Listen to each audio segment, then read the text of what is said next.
Eu queria antes fazer algumas considerações nesse texto que nós acabamos de ler. O Senhor Jesus está ensinando os seus seguidores, e em dado momento Jesus fala de perdão, Jesus fala de perdoar.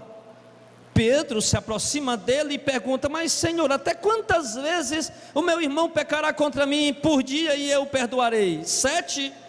E Jesus diz: não, Pedro, não apenas 7, mas 70 vezes 7, ou seja, sempre que seu irmão pecar contra ti, perdoe. E Pedro achou aquilo, irmão, algo assim, sabe, um absurdo. E Pedro pediu a Jesus: Senhor, então acrescenta a nós a fé, aumenta a nossa fé, porque o que o Senhor está pedindo é muito difícil. O que o Senhor está pedindo de fato é algo impossível da gente cumprir, da gente viver, da gente exercer, da gente praticar. E Jesus estava falando isso para os seus discípulos, para os seus seguidores. Aí Jesus foi, irmão, e através de uma parábola, ele apresenta uma realidade espiritual oculta aos nossos olhos, mas revelada ao nosso entendimento através dessa palavra. Jesus apresenta aqui, através dessa parábola, dos principais requisitos da palavra de Deus no dia do julgamento, que ele mostra claramente nessa parábola. Que a Bíblia diz que nós vamos ser julgados pelo critério da palavra. A palavra de Deus, Jesus disse: eu não vim julgar ninguém, mas a palavra que eu preguei, essa vai julgar o homem no último dia.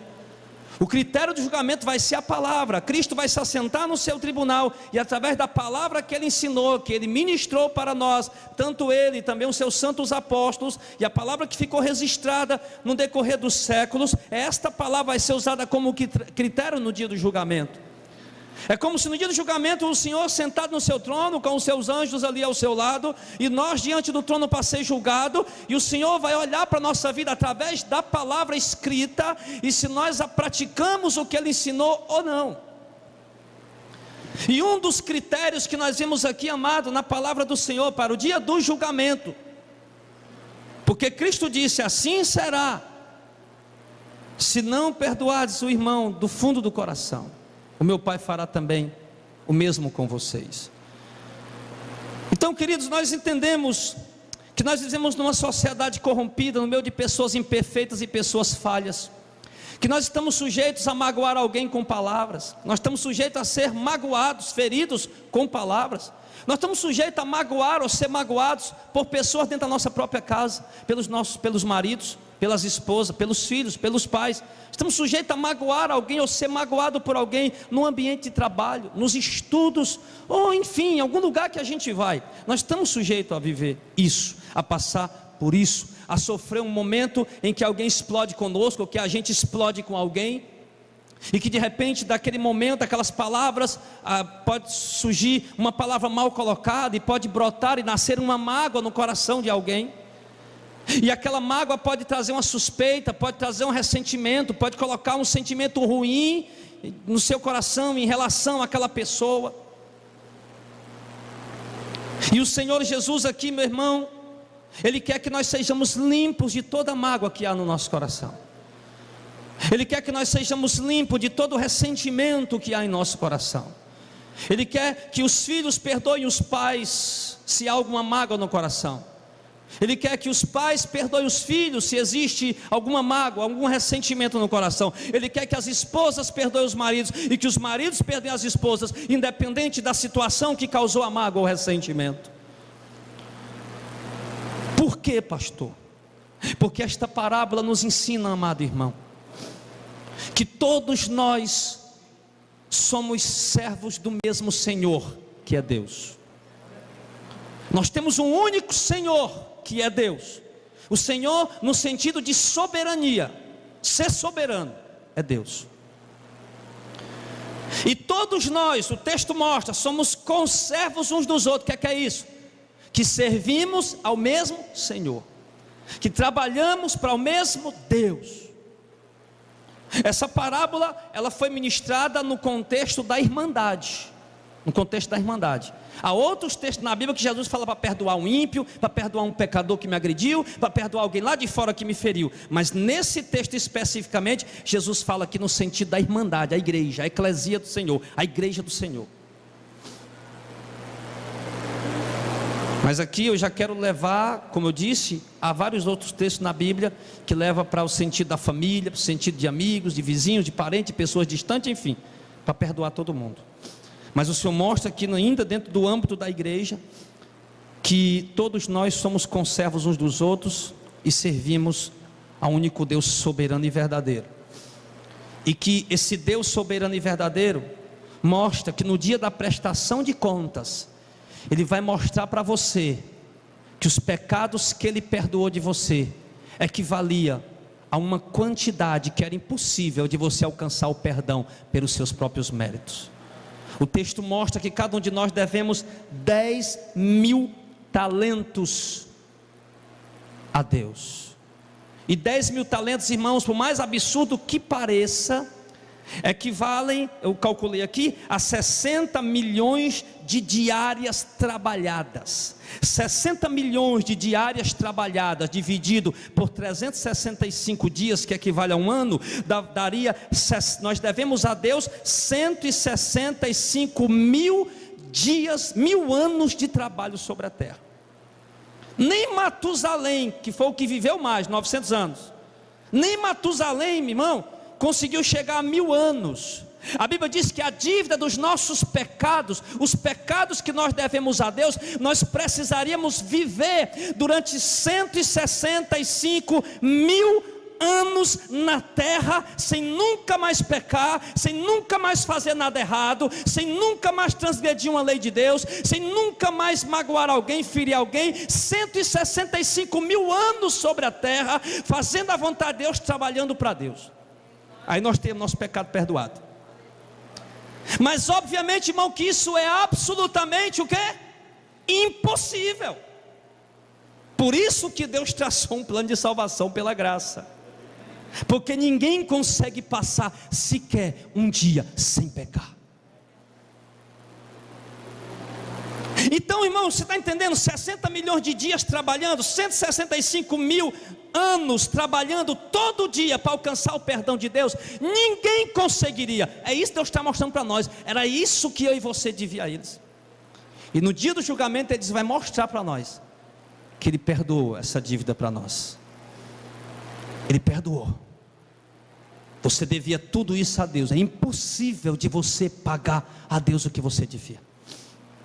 Era totalmente possível.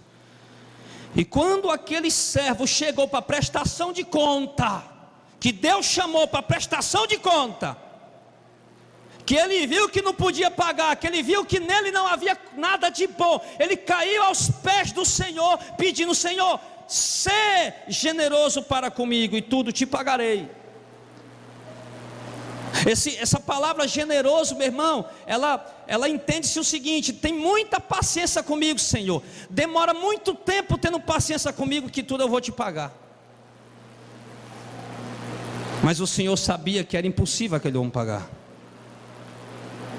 E o Senhor disse: vende a mulher, os filhos, vende ele, todo mundo como escravo, para ele pagar a conta. Bota ele na cadeia para pagar a conta. Até sai de lá quando pagar a conta. Nunca ia sair de lá. Mas quando aquele homem clamou por misericórdia, compaixão, pela piedade do Senhor, o Deus misericordioso perdoou o seu pecado. O texto diz aqui que ele o soltou, o deixou ir e perdoou-lhe toda a dívida. Ele saiu de lá sem dever absolutamente nada, totalmente limpo, totalmente sem dever nada, sem dever absolutamente nada, perdoado. Ao invés de ir para a cadeia com a família, ele foi solto e foi viver sua vida servindo ao Senhor, que é isso que Deus quer de nós. Ele já nos perdoou, apagou nossas dívidas, agora Ele quer que a gente vá e continue servindo a Ele e trabalhando para Ele. Só que aí o texto diz, amado, que aquele servo, ao sair, encontrou um conservo. O conservo, como eu já falei, era um servo junto com ele, que trabalhava junto com ele para o mesmo Senhor. E quando aquele servo comum, um companheiro de escravidão, um companheiro de trabalho, e quando aquele servo encontrou o seu companheiro de trabalho, ou o seu conservo, servo junto com ele do mesmo senhor, e quando encontrou um conservo que devia a ele 100 denários, e 100 denários, irmãos, equivale a 100 dias de trabalho, de mão de obra trabalhada, que isso dá para pagar tranquilamente. 165 mil anos de trabalho não dá para pagar ninguém dá para pagar, mas 100 dias de serviço com esforço dá para pagar. E quando aquele servo encontrou um outro conservo que lhe devia 100 dias de serviço, a Bíblia diz que ele lançou mão daquele conservo, começou a sufocar ele e a dizer para ele: paga-me o que me deves. Imagine na sua mente um homem agarrado nos garguelos do outro, aqui no pescoço, me paga, me paga, me paga.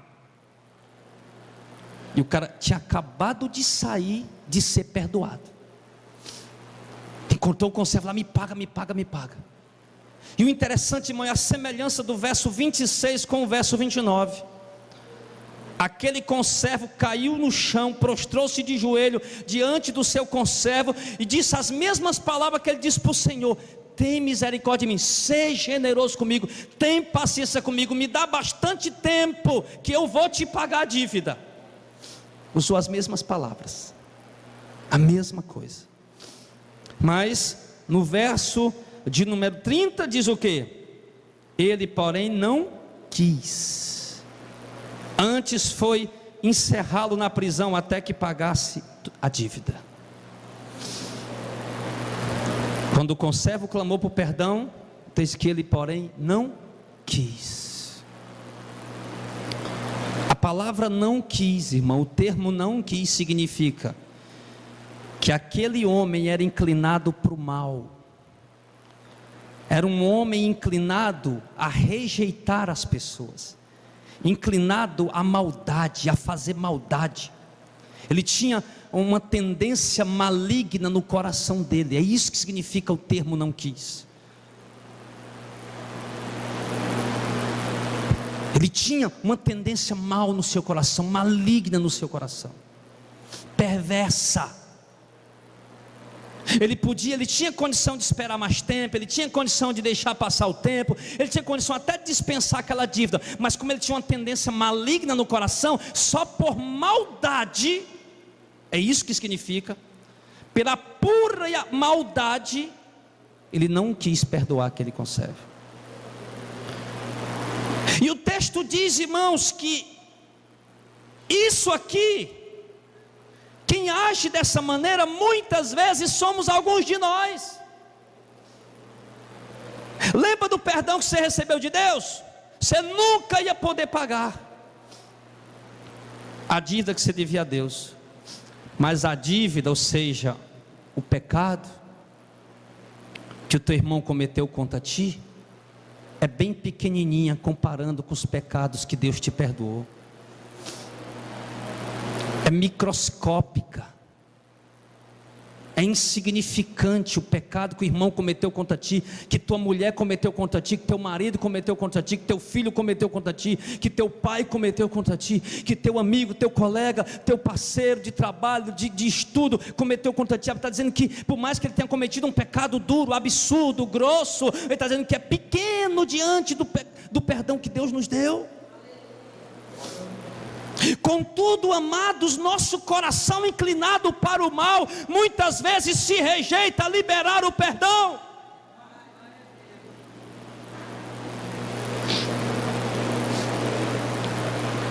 Outro dia um irmão falou para mim: pastor, guardo mágoa de uma pessoa que morreu.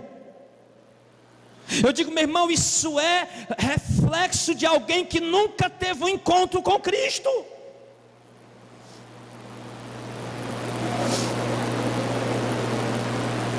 Guarda a mágoa de alguém que já morreu, que talvez foi até para o inferno,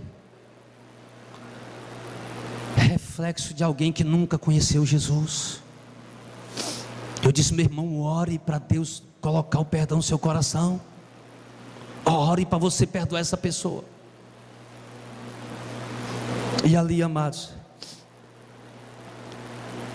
quando eles viram, os outros com servo, tinha muito servo aquele senhor, era como a igreja. É a igreja. Quando os outros irmãos viram que aquele irmão não perdoou o outro, eles ficaram escandalizados. Porque é isso que acontece, amados, quando você não perdoa o seu irmão. Algumas pessoas acabam ficando escandalizadas.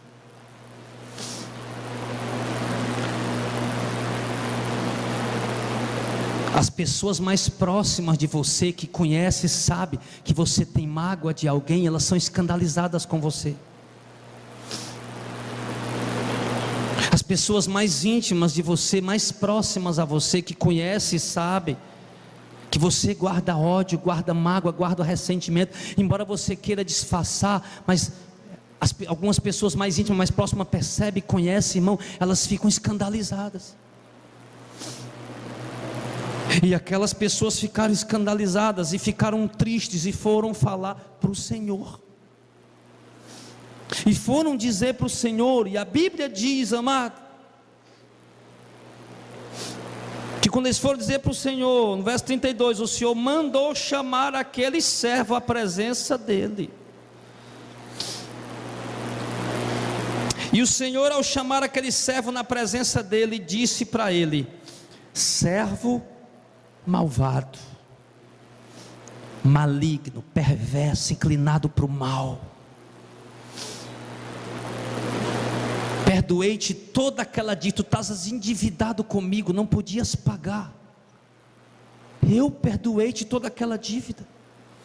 Por quê? Porque tu me pagaste? Não. Porque tu me deste algum penhor que valia a dívida que tu me devias? Não. Porque tu não tinhas nada que pudesse empenhorar para que eu perdoasse tua dívida. Eu perdoei porque tu me suplicou, e eu tive graça e misericórdia da tua vida. E foi isso que Deus teve de nós. Não empenhamos nada, não demos nada, não fizemos boas obras, não fizemos campanhas, não demos dinheiro, mas simplesmente foi pela misericórdia e a graça dele. E aí ele diz: te perdoei porque tu me suplicou. Não devias tu igualmente ter compaixão daquele teu companheiro de trabalho, como eu também tive compaixão de ti? Aquele homem, com certeza, irmão, emudeceu, ficou calado. E o que foi que o Senhor fez? Indignado. O Senhor ficou irado, indignou-se, acendeu-se a ira do Senhor, despertou a ira do Senhor, e entregou-o aos atormentadores, até que pagasse tudo que devia. Esse texto, irmão, é um texto, isso aqui é intrigante, é um paradoxo, é um enigma. Por quê? Porque aquele Senhor, ele reestabeleceu a dívida que ele tinha perdoado. Ele já tinha perdoado? Tinha. Então o cara podia fazer o que quisesse. Vou fazer o que eu quero, já me perdoou. E não tinha mais o direito de voltar e restabelecer a dívida novamente. Aquele empregado podia muito bem ter dito: o senhor está restabelecendo a dívida, o senhor já me perdoou. Mas o que acontece, irmão, é que aquele Senhor, ele era soberano. Ele é Senhor soberano, acima de tudo e de todos. Ele tinha autoridade para pagar a dívida e para restabelecer a dívida, se assim ele quisesse. Esse aqui que ele está mostrando, irmão, está falando, amado, que aquele a quem ele perdoou a dívida, deve também aprender a perdoar a dívida daqueles que lhe deve, no sentido de pecar, de falhar um com o outro. Assim como o Senhor nos perdoa diariamente, constantemente, nós sentimos prazer em buscar o perdão e receber o perdão de Deus, nós também devemos liberar o perdão para as pessoas que pecarem contra nós. E o Senhor Jesus deixou muito claro aqui. Nessa hora eu chuto o balde aqui, Calvino, o Armínio, não quero nem saber, eu jogo o balde para cima. E o meu Jesus disse aqui o seguinte: assim vos fará também o meu Pai Celeste, se do coração, do íntimo, do profundo, não perdoardes cada um o seu irmão, a sua ofensa. O que o Senhor está dizendo? Que se você, do íntimo, coração, lá dentro, não perdoar ao seu irmão, aquele está ainda no âmbito igreja, povo, a igreja, o povo ali, os discípulos, ele diz: assim fará também meu Pai Celeste, se do coração não perdoardes cada um o seu irmão a sua ofensa. O que é que o Pai Celeste fará com você se você não perdoar o seu irmão que lhe magoou, a sua esposa, o seu marido, seu filho, seu pai, o irmão, igreja? O que é que ele vai fazer? Ele vai restaurar toda a dívida que você estava devendo a ele. E você vai ter que pagar. Pagar onde? Pagar entregue aos atormentadores. Pagar não vai poder pagar, porque nunca vai conseguir pagar. Eu acho interessante, irmão, isso aqui, como eu disse, é um paradoxo. Por quê? Porque muitas pessoas, por crerem na doutrina da eleição, como nós cremos, é uma doutrina bíblica, você vê na Bíblia eleição, tá? Depois eu vou trazer essa mensagem bem clara para os irmãos entender bem melhor sobre esse assunto. Acabam caindo no grande equívoco de que: ai não, eu estou eleito, eu estou salvo. Coração cheio de mágoa, coração cheio de ressentimento, coração cheio de ódio. Está eleito? Está salvo? Que isso, meu irmão? Se você está eleito, se você está salvo, tem um Santo Espírito aí dentro de você, que não permite que essas coisas fiquem guardadas no coração de vocês. Sim. Por isso Cristo disse: muitos são chamados, mas poucos os escolhidos. Ele chama muitos, mas escolhe poucos. E ele escolhe aqueles que ele quer. E aqueles que ele escolhe, que ele quer, libera o perdão. Aqueles que ele escolhe, que ele quer, não guardam ressentimento, porque a semente de Deus está dentro da vida dele.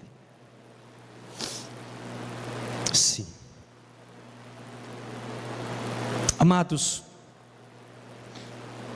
lá em Mateus capítulo 6, no verso 14, quando Jesus realizava ali a oração do Pai Nosso, Mateus 6,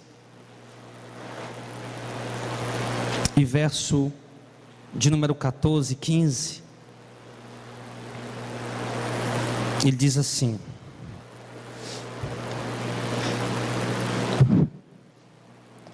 porque se perdoardes aos homens as suas ofensas, também vosso Pai Celestial vos perdoará a vós. Se porém não perdoardes aos homens as suas ofensas, também vosso Pai vos não perdoará a vós. O que ele está falando? Meu amado, não adianta sair por aí dizendo: eu estou salvo, estou salvo, estou salvo. Paulo escreve dizendo: confirme a vossa eleição. Confirme a vossa eleição. Gálatas, Paulo escreve: os frutos as obras da carne e os frutos do Espírito.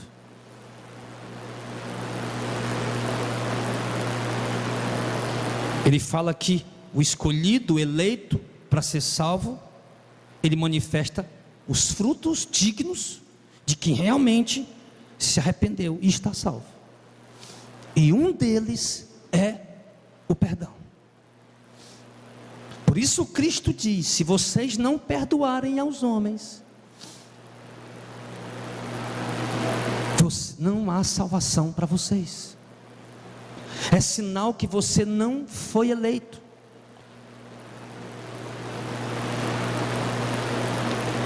Se você não perdoar, é sinal que a semente de Deus não está dentro de você. Por isso Deus não vai te perdoar. Porque observe, irmãos, dentro do contexto de Mateus 18, o serve a perdoar porque já tinha sido perdoado. Então Jesus aqui não está se contradizendo. Jesus diz: perdoe o Gilmar, porque aí eu lhe perdoo. Não, não é isso que ele está falando. Perdoe o Gilmar como fruto do perdão que você recebeu. É um reflexo. Não é que eu vou comprar o meu perdão a Deus, então eu vou perdoar todo mundo para poder Deus me salvar. Ninguém compra o perdão de Deus. Ele está mostrando que ele exigiu o perdão de alguém que ele já havia perdoado. Não é o contrário. Você está entendendo? Estou falando. Porque senão pode irmão sair daqui e dizer: então eu vou conquistar minha salvação hoje, vou na casa de todo mundo e vou pedir o perdão para ele para poder eu ser salvo. Não. Aí você vai comprar a sua salvação com isso aí? Não foi Cristo que comprou e pagou na cruz do Calvário e te deu de graça, não? O perdão que Deus quer de nós, amados, é um reflexo do perdão que Ele já nos deu. Se em mim existe o perdão de Deus, então eu sou propenso a liberar perdão. Se em mim existe o perdão de Deus, então eu tenho facilidade de liberar o perdão. Como ele diz lá acho que em Tiago 1, eu não me recordo, depois eu vou ler. Ele diz: não, irai-vos e não pequeis, não se ponha o sol sobre a vossa ira. Ele diz que se chatear, todo mundo se chateia. Se zangar, todo mundo se zanga. Despertar um momento de ira, todo mundo desperta. Quem é que não fica chateado no dia a dia com alguma coisa? Agora ele disse: não deixe o sol se pôr sobre a tua ira. E ele diz mais em Tiago, que a ira do homem não opera a justiça de Deus. Que se eu agir com a minha ira, a justiça de Deus não vai agir.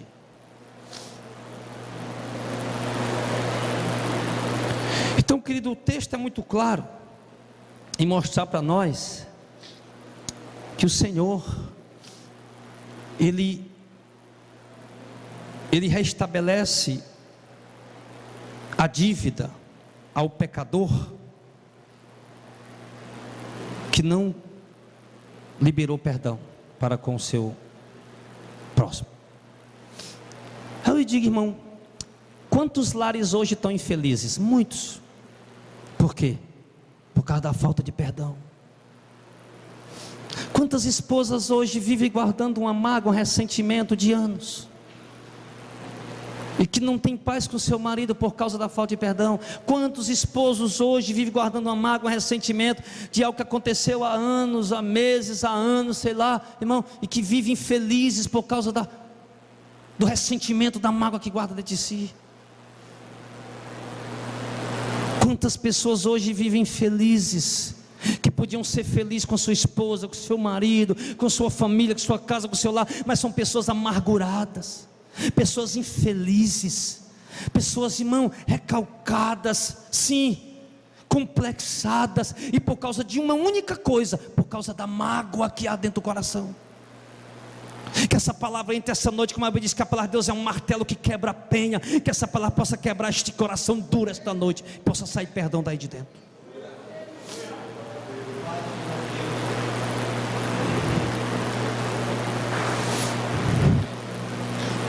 A dívida será restabelecida se não perdoarmos.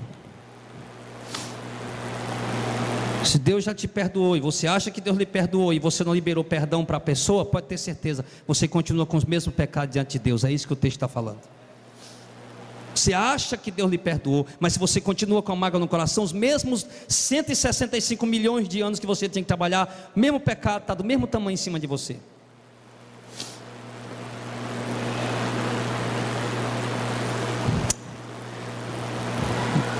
Muitas pessoas querem o perdão de Deus, mas não estão dispostas a perdoar. Nos ritos judaicos, havia uma coisa interessante, que era chamado as ofertas que se trazia pela culpa, para apresentar diante do Senhor. E tem uma passagem interessante em Mateus capítulo 5, por gentileza, abra a sua Bíblia.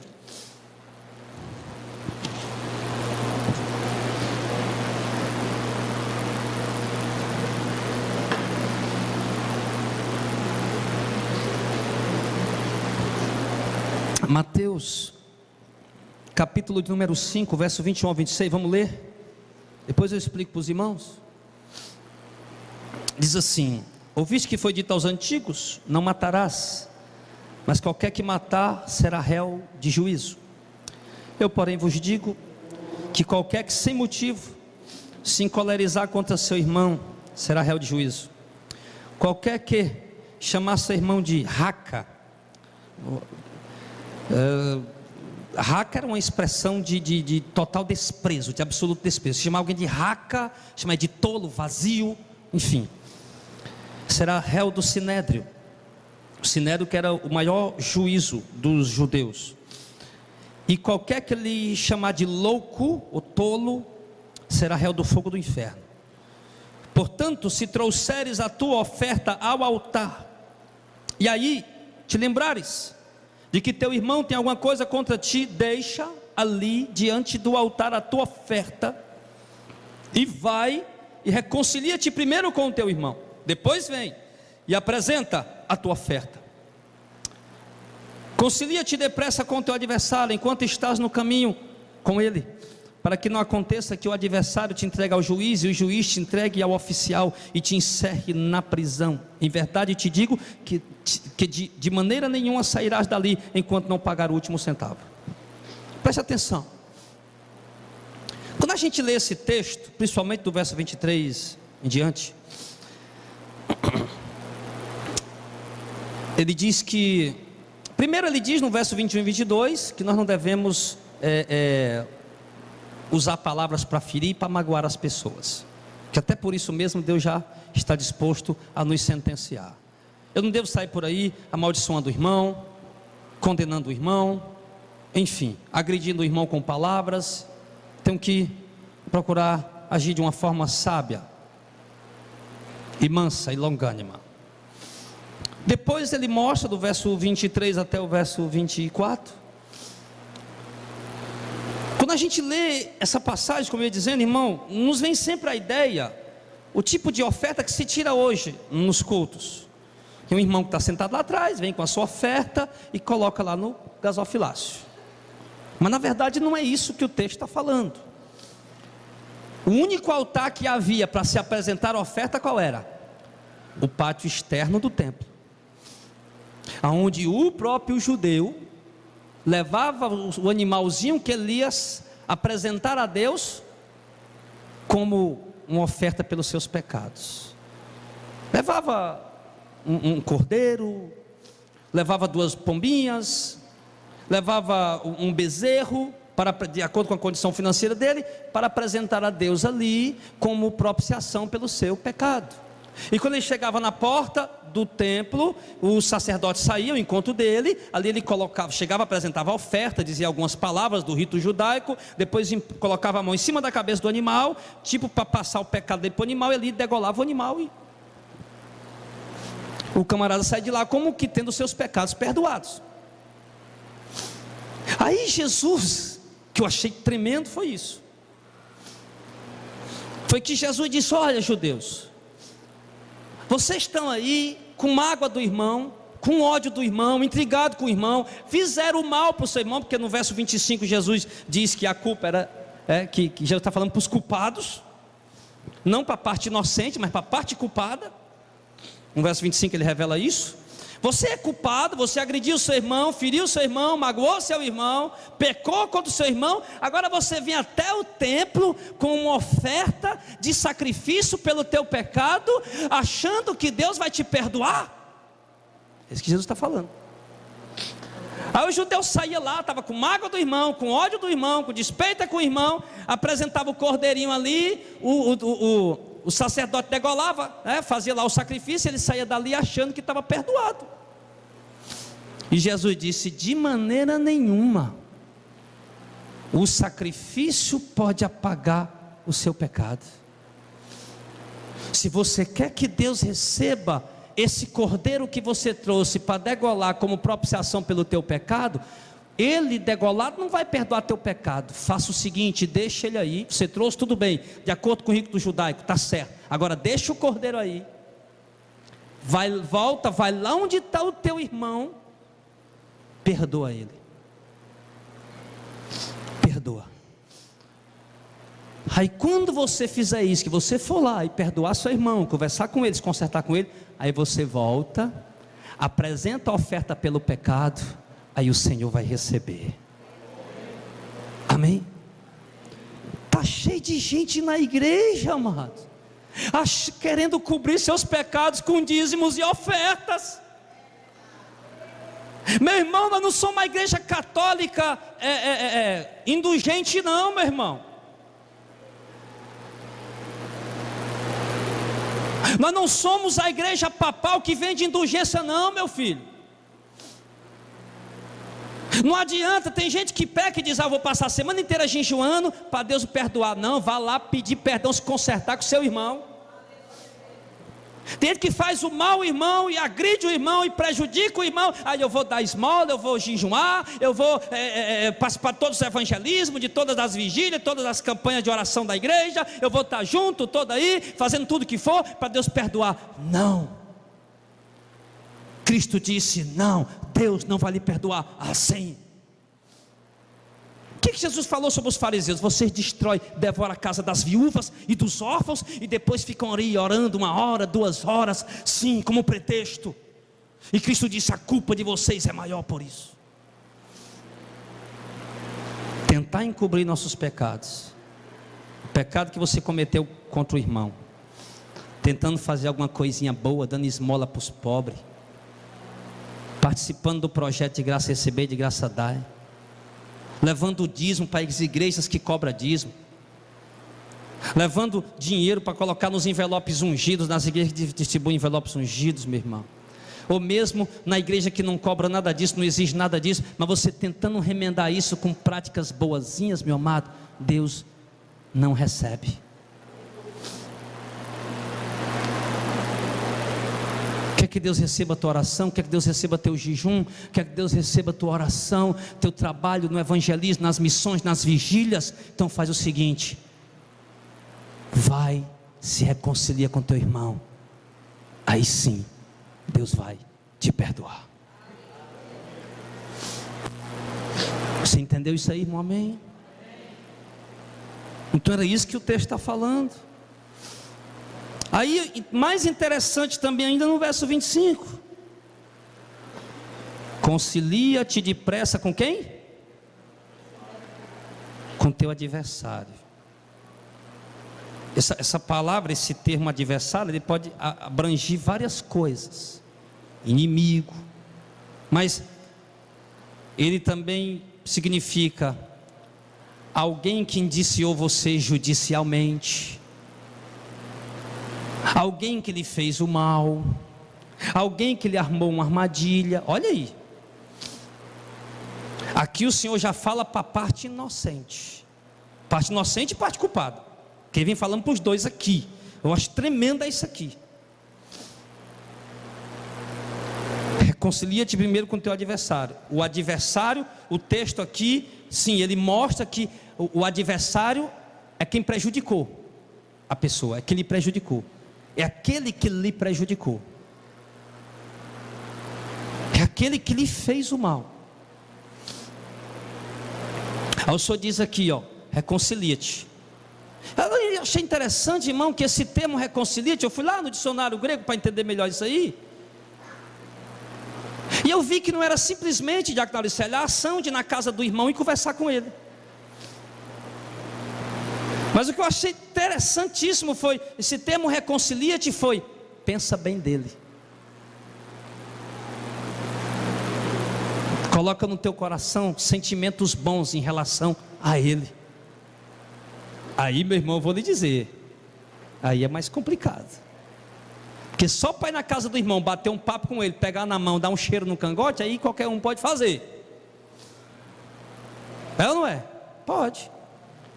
Mas lá dentro, na mente e no coração, só se for obra do Espírito Santo. Só se for Deus na tua vida.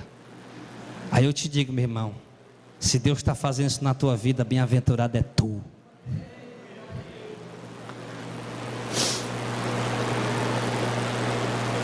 Mas essa palavra, ela veio ministrada exatamente para isso, para Deus trabalhar isso na tua vida hoje, para Deus remover isso da tua mente hoje e fazer uma obra, uma limpeza. Vai, reconcilia-te depressa com o teu adversário. Ele disse pressa, rapidamente, para de pensar mal do teu irmão, é isso que ele está falando, ou do teu adversário. Para de pensar mal dele. Coloca pensamentos bons na tua mente em relação a ele. Para de desejar o mal para ele. Começa a desejar coisas boas para ele. É isso que ele está falando. Por quê? Porque Deus não é um Deus que se deixa levar por aparências. Deus é um Deus que sonda pensamentos e corações. Então apenas a ação de um suposto perdão não é válido diante de Deus. Mas um perdão liberado do fundo do coração, esse sim é aceito pelo Senhor.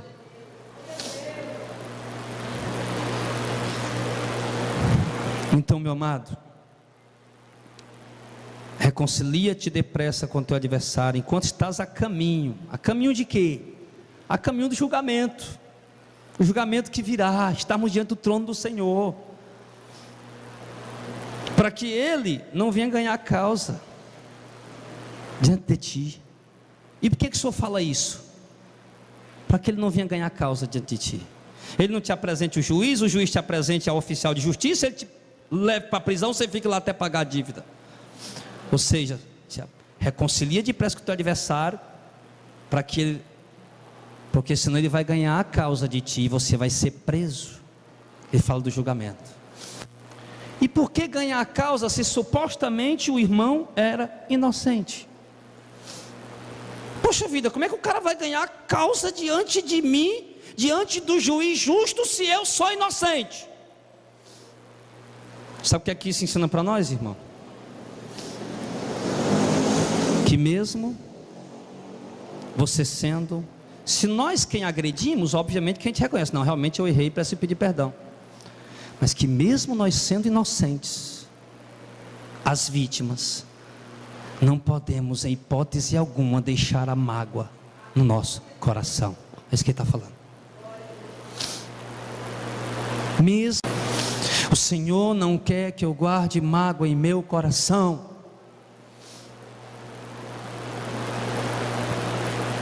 Então começa a pensar bem daquela pessoa que te fez o mal. Começa a desejar o bem para ele. Começa. Pede, Senhor, faz essa limpeza no meu coração. Senhor, me leva a sentir amor por essa vida, compaixão por essa, piedade por aquela vida. Eu sou um homem perfeito e falho, Senhor. Me reveste com o teu Espírito Santo para que eu possa fazer a obra que o Senhor quer que eu faça. Mas é preciso, irmãos, é necessário. Sim. Então, já entrando na conclusão, eu quero que os irmãos leiam, que está no verso 38 ao 48 de Mateus 5. Vamos ler alguns textos que corroboram com o que nós estamos falando. Não adianta, irmãos, estarmos aqui pregando, não adianta estarmos aqui louvando, estarmos aqui cantando, estarmos nas ruas evangelizando, meu amado, se o perdão foi liberado em nosso coração.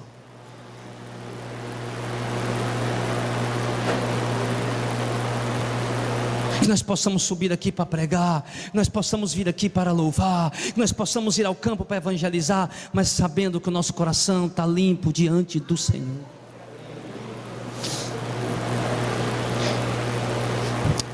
Mateus 5, 38 ao 48. Ouviste que foi dito? Olho por olho, dente por dente. Isso aqui é a lei. Eu, porém, vos digo: não resista ao mal, mas qualquer te bater na face direita, oferece também a outra. E ao que quiser pleitear, te obrigar contigo e tirar-te a vestimenta, larga-lhe também a capa. E a qualquer que te obrigar a caminhar 1 milha, vai com ele 2. Dá a quem te pede, não desvie daquele que quiser que ele emprestes. Ouviste que foi dito: amará o teu próximo e aborrecerá o teu inimigo. Era a ideia que havia na lei, no judaísmo. Amarás o teu próximo e aborrecerá o teu inimigo. Eu, porém, vos digo: ame os teus inimigos, bendize os que te maldizem, façam bem aos que te odeiam, e orem pelos que vos maltratam e vos perseguem. Para quê? Para que sejais filhos do Pai que está no céu, porque faz com que o sol se levante sobre maus e bons, e a chuva desça justo sobre os injustos. Pois se amardes os que vos amam, que galardão, que recompensa tereis? Não fazem os publicanos também os mesmos? E se saudares apenas os vossos irmãos, que fazeis demais? Não fazem também os publicanos assim? Sede, pois, perfeito, como é perfeito o vosso Pai que está no céu. Isso é para crente, irmão.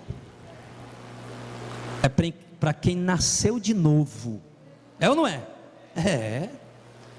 Meu irmão, vou lhe dizer, quando eu olho para essa palavra aqui, Sermão do Monte, Mateus 5, 6, 7. Eu preguei já faz um tempo na igreja, pregamos versículo por versículo, todinho, já está bom de pregar de novo. Que o pessoal chega na igreja, se converte, passa 10 anos, nunca escuta ninguém pregar no Sermão do Monte. É porque é uma mensagem tão comum, tão básica, é o alicerce da vida cristã, sim, meu irmão, por isso que é bom de pregar. Por isso que é importante trazer a memória da igreja. Mas olha, irmão, isso aqui é realmente como diz aqui, é para crente mesmo. Isso aqui, essa palavra aqui, irmão, ele mostra para nós mesmos, ele coloca a gente diante do espelho. Olha isso, tu é crente mesmo. É como se Deus tivesse dito: olha, hoje à noite, filho, você vai levar um espelho, vai botar lá na frente de você e da igreja, para ver se vocês são crente mesmo. Essa palavra aqui, irmão, é para mostrar para mim mesmo se eu sou crente. Deus me prova através dessa palavra. É para mostrar para você mesmo se você é crente. Deus te prova através dessa palavra. E que nós sejamos aprovados esta noite. Mas que nós não tenhamos a ideia do Antigo Testamento. Que nós temos que nos armar, e que nós temos que decapitar pessoas, e que nós temos que matar pessoas para poder nos livrar dos nossos inimigos. Não. O Senhor disse aqui: faz o seguinte, começa a orar por quem é teu inimigo. Começa a desejar o bem para ele. Começa a fazer isso. Começa logo perdoando quem te magoou. Aquele que fala mal de ti, começa a falar bem dele. Sim. Ele vai começando a passar novas.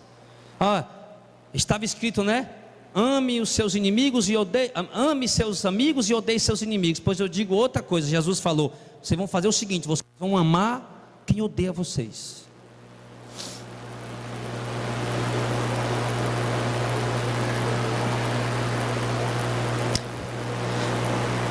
Se alguém lhe obrigar, se alguém te agredir, se alguém te maldisser, se alguém pleitear, sim, e fizer alguma coisa contra ti, retribua a ele com bem.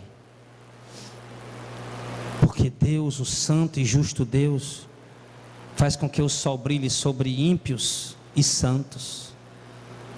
Faz com que caia chuva na terra de pecador depravado e na terra de pequenos crentes tementes a eles. Façam isso, ele disse, para que vocês sejam perfeitos ou completos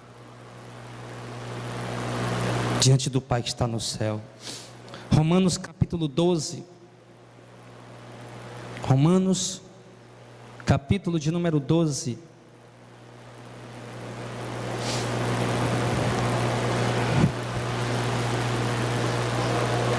Romanos 12, do 17 ao 21.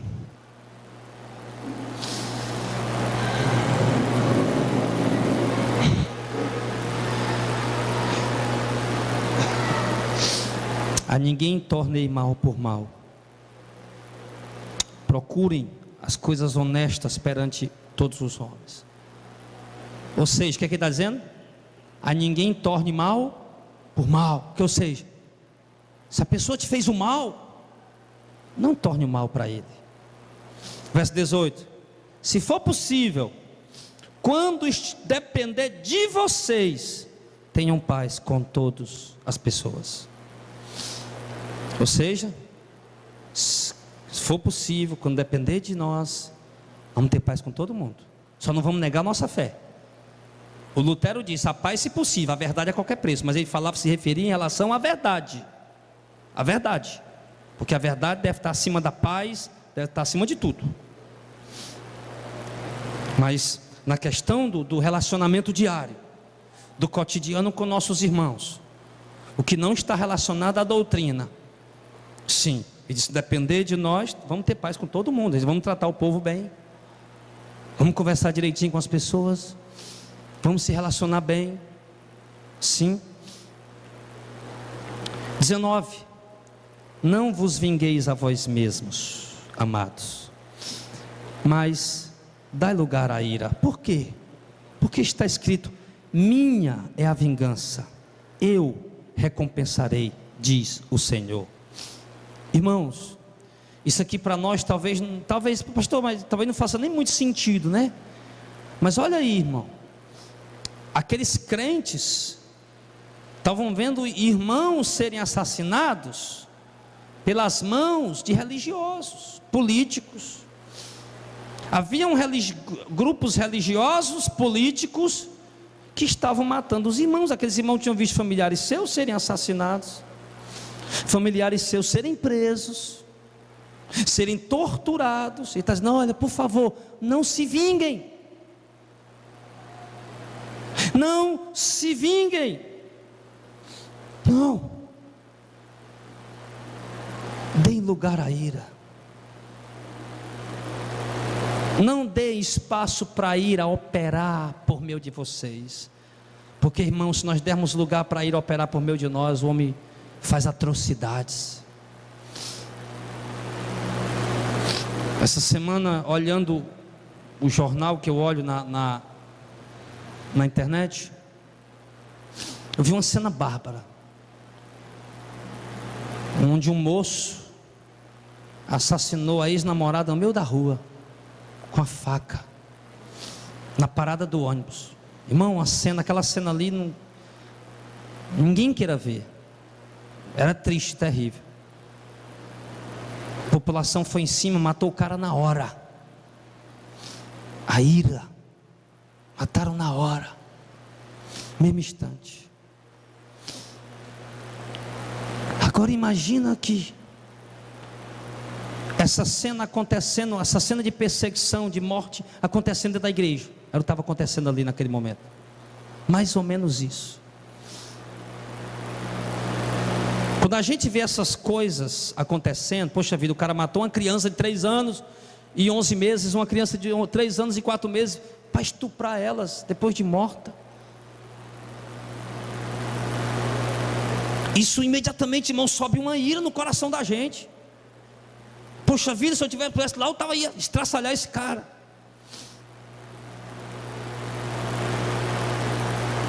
Mas aí imagina se isso acontecendo, irmãos, num âmbito de perseguição contra a igreja.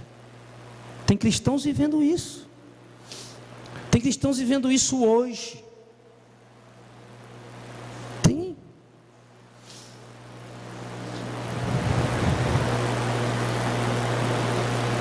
Mas o Senhor está dizendo para nós que não devemos nos vingar a nós mesmos. Alguém fez uma coisa muito mal contra você, que é digno de vingança. Deus sabe disso. Deus sabe da dor, Deus sabe da perca, Deus sabe do sofrimento. Mas Deus está dizendo: não dê lugar à ira, não. Deixa que a vingança é minha, diz o Senhor. Um irmão perguntou: pastor, por que Deus não age logo e pega esse grupo radical islâmico e acaba logo com eles de uma vez? Calma, o dia da ira vai chegar. E o dia da ira de Deus, meu irmão, ninguém vai se suster diante dele. A Bíblia diz que atrás dele a terra parece o jardim do Éden. Na frente dele a terra parece o jardim do Éden, mas quando ele passa fica um deserto desolado. A ira de Deus vem, o dia do julgamento vem. Esses irmãos que estão sendo mortos, assassinados, irmão, estão indo para o paraíso, ressuscitarão, receberão um corpo de glória e reinarão com Cristo por toda a eternidade em vida, em riquezas eternas. Mas os que os assassinaram, os que os mataram, que não se arrependeram, meu irmão, serão condenados no lago de fogo e enxofre por toda a eternidade. A ira de Deus virá. A vingança é dele. A vingança é dele. O Senhor disse que é um privilégio para um crente que morre pelo Evangelho. Logo, se a perseguição que nós estamos sofrendo é por causa da verdade, por causa do Evangelho, bem-aventurados somos nós.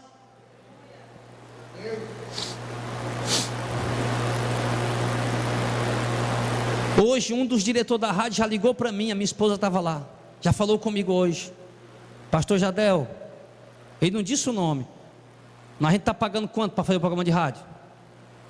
É 400 ou é 500? Quem lembra? 400, né? O cara ligou e disse: eu pago R$1.500. Pergunta a Viane aí, foi 1.200 ou foi 1.500? Eu pago R$1.500 pelo horário dele aí. O que é isso? Ira, revolta, querendo calar a pregação do Evangelho genuíno e verdadeiro. Aí por isso eu vou pegar um revólver, botar aqui. Cadê o infeliz que disse isso aí? Cadê?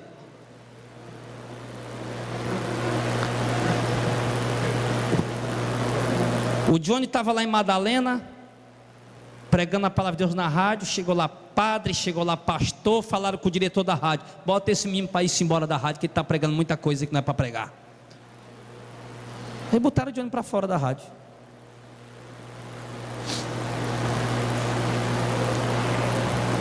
A vingança pertence a Deus. A Bíblia diz que quando Jesus era injuriado, ele não injuriava. Quando ele era maltratado, ele se entregava àquele que julga retamente. No profeta Isaías há uma profecia sobre Cristo que diz, por isso que alguns estudiosos dizem que ele tinha barba, porque ele dizia: arrancavam os cabelos da minha barba e cuspiam no meu rosto, mas eu entregava-me àquele que julga retamente. Entrega-te ao Senhor a tua causa, entrega-te ao Senhor as tuas questões, e o Deus que age fielmente, meu irmão, agirá injustamente em teu favor. Não tenta fazer justiça com as tuas mãos, que não funciona. Não tenta. Deixa Deus tratar. Deus sabe como fazer.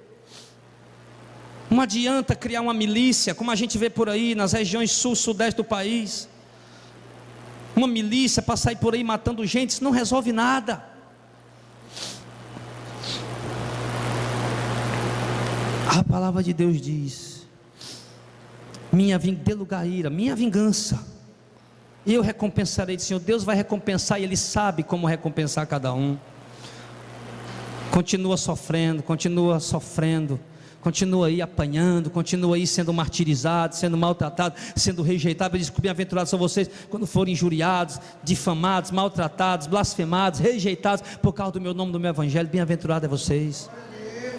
Grande será a tua coroa, grande será a tua recompensa. O que você está passando hoje, sofreu uma injustiça, sofreu dano, meu irmão, aguenta, suporta, Deus vai agir na hora certa, no tempo certo, no momento certo. Ele diz no verso 20: portanto, se o teu inimigo tiver fome, faz o quê? Paulo recitava, irmão, um provérbio de Salomão: se o teu inimigo tiver fome, dá-lhe de comer. Se tiver sede, dá-lhe de beber. Por que eu vou fazer isso? Porque fazendo isso, amontoarás brasas de fogo sobre a sua cabeça. E o Senhor está dizendo que a melhor resposta que você dá para o teu inimigo, meu irmão, é ver ele com fome e dar comida para ele. Porque não tem nada que uma pessoa com fome quer mais do que comida. Se você chegar para um cara que está morrendo de fome, você pode dar uma barra de ouro para ele, que vale R$1 milhão, aquilo para ele não vale nada, ele quer um prato de comida. E o Senhor está, então, se o teu inimigo estiver com fome, meu irmão, se você dar para ele o maior tesouro da terra, que é um prato de comida, dê para ele. E se você vê ele com sede, ele não quer ouro, nem prata, nem todas as riquezas do mundo. A única coisa que ele quer é um copo d'água, então dá para ele. Dá para ele. Há outro texto, não sei se nos profetas, na lei, se vê o jumento do teu inimigo perdido, pega ele, entrega. Sim. Olha como é que o Senhor manda tratar os inimigos que nos magoam, que nos ferem. Nós precisamos consertar muita coisa em nossa vida. Precisa não, irmão? Precisamos. Mas nós vamos consertar. Porque essa palavra já veio exatamente por isso, por causa da misericórdia de Deus, para nos instruir. É como se Deus estivesse dizendo: filho, olha, vocês estão errando aqui e aqui, eu quero que essa palavra vocês se conserte, e a gente vai consertar. Sim. Fazendo isso, amontoará brasas vivas sobre a sua cabeça. Verso 21. Não te deixes vencer do mal, mas vence o mal com bem. Não se deixa vencer pelo mal. Ou seja, quando o desejo do mal vier no teu coração, não pratica. Pratica o bem. Não te deixa vencer do mal, mas vence o mal com ações boas, com boas ações. A mulher está em casa, o marido falou alto, brigou, trata ele bem. O marido está em casa, a mulher falou alto, brigou, trata ela bem, dá uma rosa para ela, dá um cheiro nela. O filho está em casa, o pai gritou, brigou, falou grosso, falou alto, dá um abraço nele, um beijo, diz: eu te amo, papai. O que o agressor sempre espera, meu irmão, o revide é uma outra agressão. Mas quando o agressor recebe como revide, meu irmão, uma boa palavra, ele fica surpreendido. Por isso a palavra de Deus diz na sabedoria de Salomão: a palavra dura suscita a ira, mas a resposta branda desvia o furor. Palavras doces são como favo de mel, doce para a alma, cura para os ossos.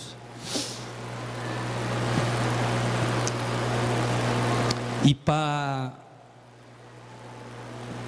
fechar, concluir, eu acho, Efésios 4. Efésios, depois de Romanos, aliás, depois de Gálatas, Efésios. Efésios capítulo 4.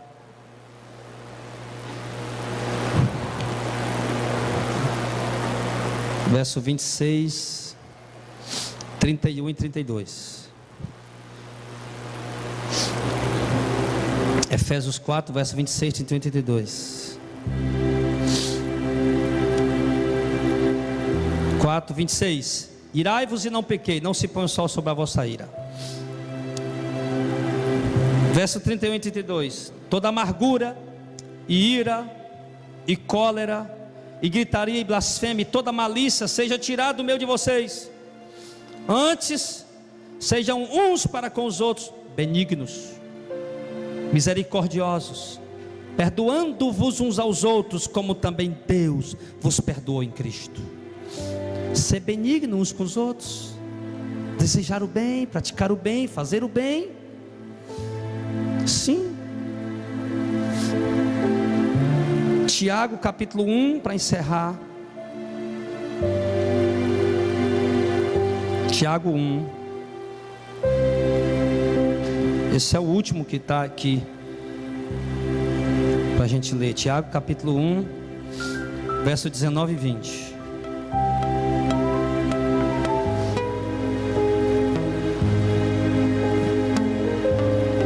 Sabeis isso, meus amados irmãos: todo homem seja pronto para ouvir, tardio para falar, tardio para se irar.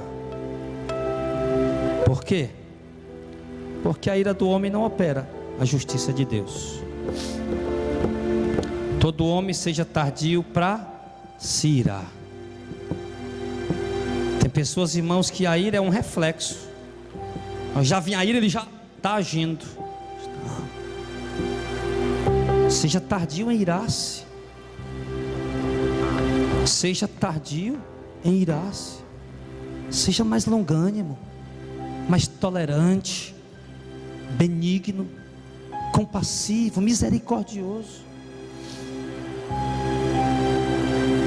Poxa vida, você não suporta nada. Toda palavra que vem que você não gosta, você já está armado para brigar.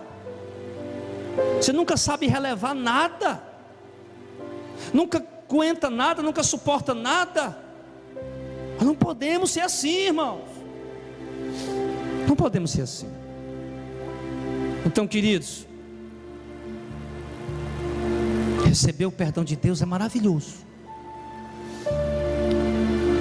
Pecar é ruim, mas quando pecamos, que dobramos o joelho no chão e pedimos perdão a Deus e levantamos dali na certeza que recebemos o perdão, como é maravilhoso.